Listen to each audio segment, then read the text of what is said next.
Okay, so magandang Biyernes ng umaga po sa inyong lahat. Ngayon po ay pag-aaralan natin ang tungkol sa homeroom guidance, module number 2, quarter 1. Ano ang nakikita ninyo dito sa may larawan? Yan. So nakikita natin isang pamilyang magkakasama-sama, batang nag-aaral, no? Ito naman, yan ay nagbabasa at ito ay nagsusulat. Okay. So, ang topic natin today is about my roots. Ayan, my roots. Okay. So, learning objectives. At the end of this module, you are expected to, number 1, identify your family members. Number 2, describe your relationship with them. And number 3, cite ways on how to have happy relationships with family members. Okay. So, family is the smallest unit of our community. It is ideally composed of father, mother, and children. It is where love and compassion from the family members are first received and felt. Each one of us has a unique family composition. Our family is built on a good relationship. It makes us complete as child. They love and care for us. Okay. So, family, ito daw yung pinakamaliit na unit ng community. Yan. Ano meron sa family? May father, may mother, and ang mga children. Ate, kuya, bunso, or pwede rin naman may tatay, may nanay, at nag-iisa lang yung anak. Family pa din yun. Paano kapag ang family wala ang tatay pero nandyan ang nanay, nandyan naman yung tita, tito, family pa rin bang matatawag yon? Yes, family pa rin yon. Basta nandoon ang love and compassion from the family members, no?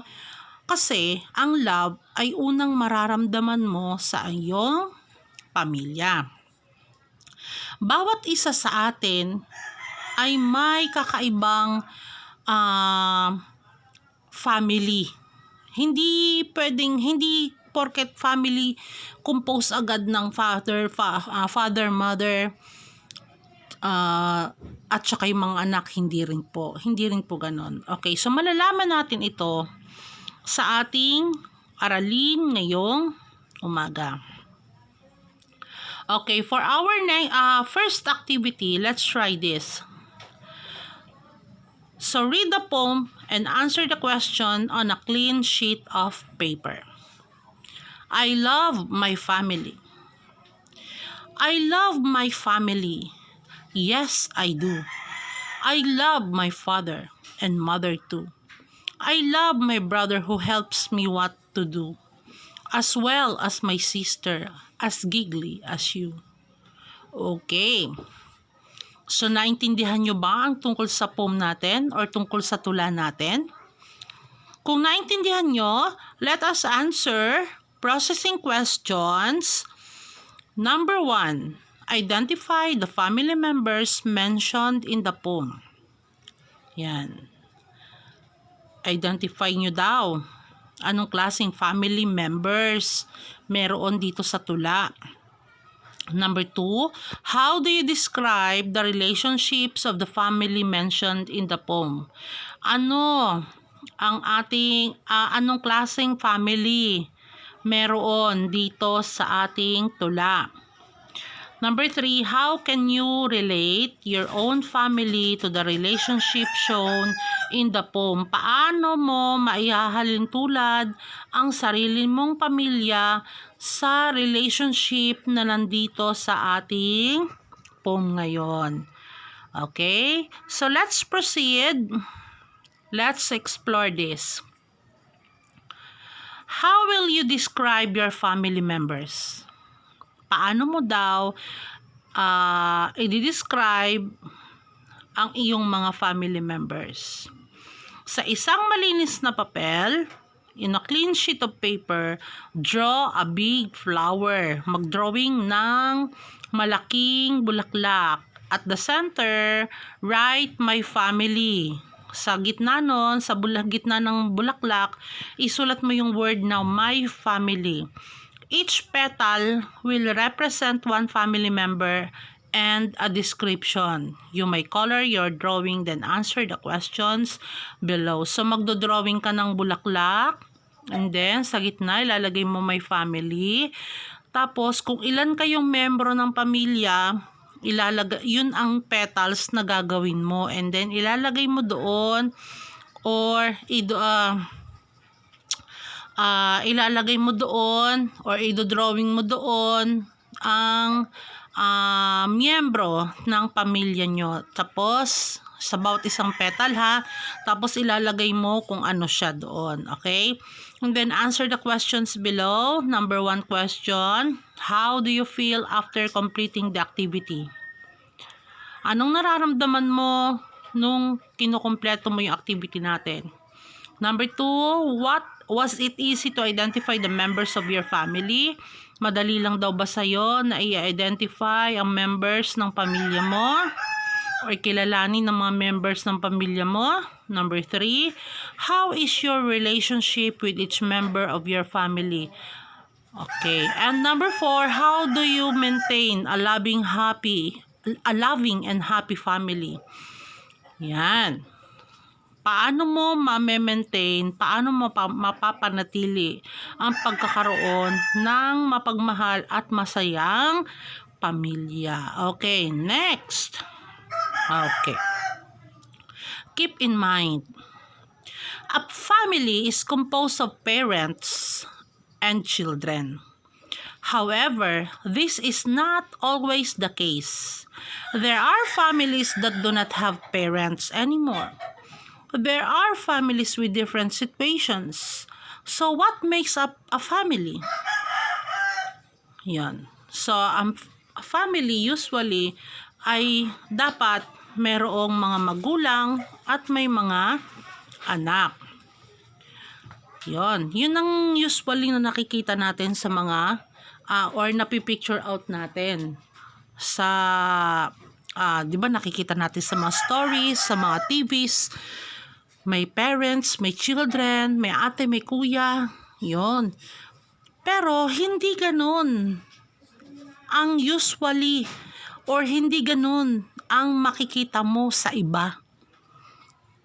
May mga pamilya na wala ng magulang kasi parehong wala ng magulang or parehong patay na yung magulang or parehong nasa malayo ang mga magulang.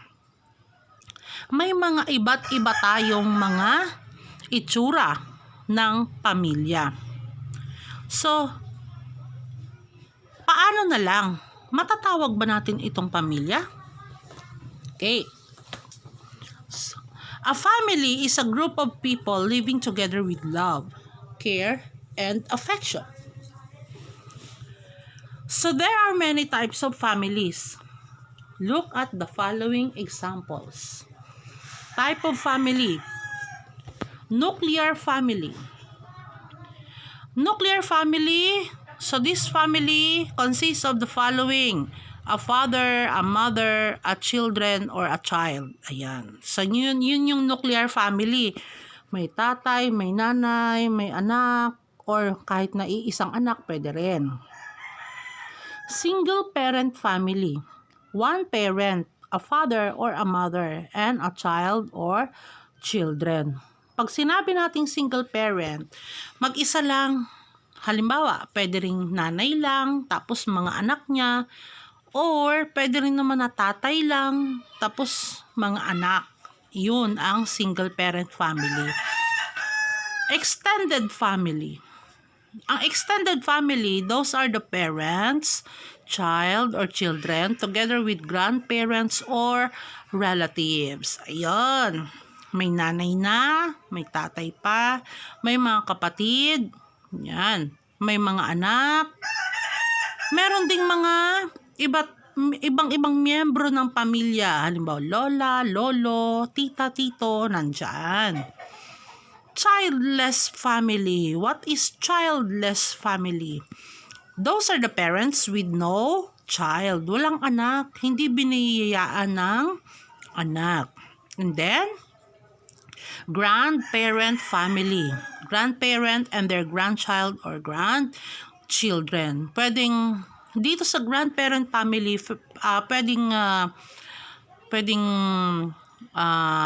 wala yung magulang kasi nagtrabaho sa mga malalayong lugar, or di kaya lumaki na sa lolo't lola kasi hindi na nagparamdam yung tatay or hindi na nagpakita yung nanay. Yon. Matatawag pa rin pamilya yon kasi nandoon si lolo at si lola. So there are more types of family. Whatever family type you have, remember that they have always there for you. They take care of you. They teach you to be a better person. Ayan, kung ano man ang klase ng pamilya meron ka, huwag ka pong maiinggit. Halimbawa, kabilang ka sa single parent family. Maiinggit ka dun sa nuclear family kasi kompleto sila, may tatay, may nanay. No, huwag kang maiinggit. Kasi po, kahit anong klase ng family meron ka, ang importante, nandyan ang pagmamahal, nandyan ang pag-aalaga, at nandyan ang happiness sa buhay natin. Okay? Okay. Next activity we have, you can do it. Anong gagawin natin sa you can do it?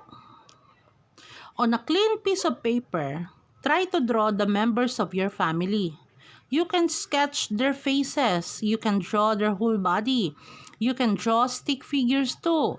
After drawing, answer the questions below. Ayun ha, pwede ka daw mag-drawing na members of your family. Pwedeng halimbawa, gayahin yung mukha nila. Pwedeng lagyan nyo lang ng pwedeng mukha lang ay drawing nyo, or pwede naman kasama katawan. Pwede rin naman kung hindi kayo marunong mag-drawing, teacher, hindi po ako marunong mag-drawing. Okay, no problem. Pwede kang gumawa ng stick figures. Basta lagyan nyo kung sino siya. Kung siya ba si tatay, si nanay, or di ka si ate o si kuya, or di ka si lolo or si lola. And then, be sure to color your drawing. And then, after you draw, answer the questions below. Processing questions. Number 1, in your family, who often talks with you the most? Ayun, ano ba yung question number 1? Sa pamilya mo, sino daw ang lagi mong kausap? Or sino ang laging mong kabalitaktakan? Ganon. Number 2, to whom do you want to talk with always? To whom do you want to talk with always? Kanino ka daw gusto laging makipag-usap? Number 3, do we need to talk with the members of our family? Kailangan daw ba nating laging kausap ang mga members ng family natin? Number 4, what is your family doing to have a happy relationship among members?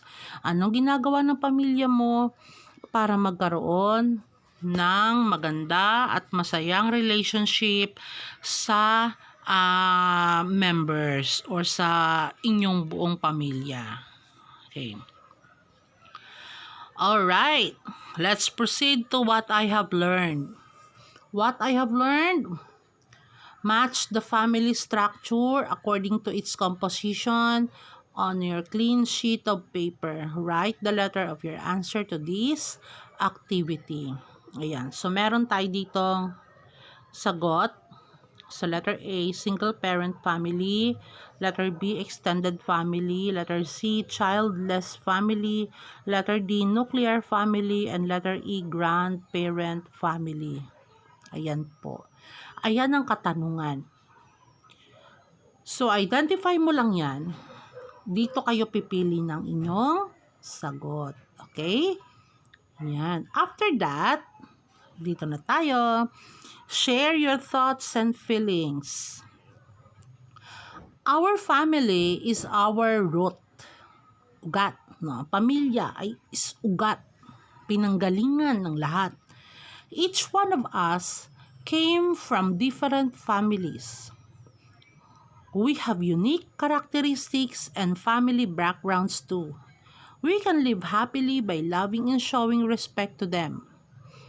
So, on your clean piece of paper, complete the sentence. Yan ha. So, di ba, sabi nga, ang pamilya nyo daw, siya daw ang pinakaugat ng lahat. Bakit natin nasabing pinakaugat ng lahat?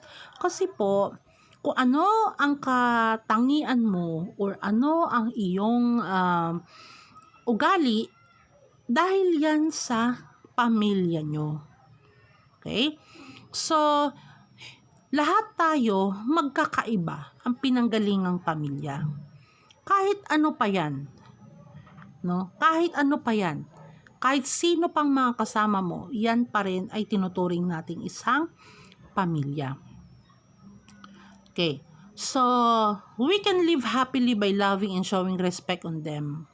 Yan. Paano ba maging masaya ang pamilya? Show your respect to the family. To each member of the family. Pakita mo, nire-respeto mo sila. Pakita nyo na halimbawa katulad niyan, parang nagsasalita yung isa, respeto mo, makinig ka. Huwag kayong laging mag-aaway. Kasi kapag hindi mo ipinakita ang respeto sa bawat isang miyembro ng pamilya, hindi kayo magkakaintindihan. Yan na ang simula ng pag-aaway. So, on a clean piece of paper, dyan sa inyong answer sheet, okay, you are going to complete the sentence. I am thankful for my family because blank. Okay, nagpapasalamat ako sa pamilya ko dahil, ano isusulat mo dyan? Pwede pong Tagalog, okay lang po yon. So, next, I am happy with my family because masaya ako sa pamilya ko dahil, okay, lalagyan nyo na sagot. Okay po? Sana po ay may natutunan kayo sa ating aralin ngayong araw na ito. So, isa lang po ang masasabi ko. Love your family habang nandyan pa sila. Respect, love each other, no, para manatiling masaya at buo ang inyong pamilya. Okay? Paalam mga bata.